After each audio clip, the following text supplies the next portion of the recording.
সেটা আমিও শিখেছি।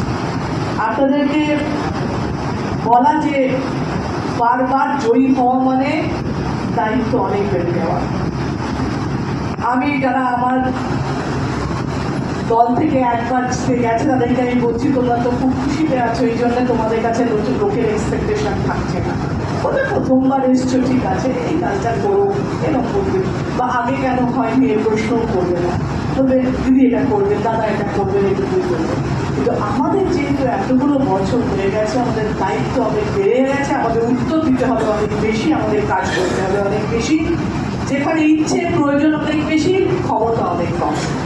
তাই জন্য বলবো যে এলাকায় যে জিনিসগুলো চাইবেন, আমরা এলাকায় গিয়ে গিয়ে সেই প্রয়োজনগুলো মেটানোর চেষ্টা করবো ক্ষমতার মধ্যে, সেগুলো আপনারা দেবেন। এবং দয়া করে যে টাকাটা স্যাংশন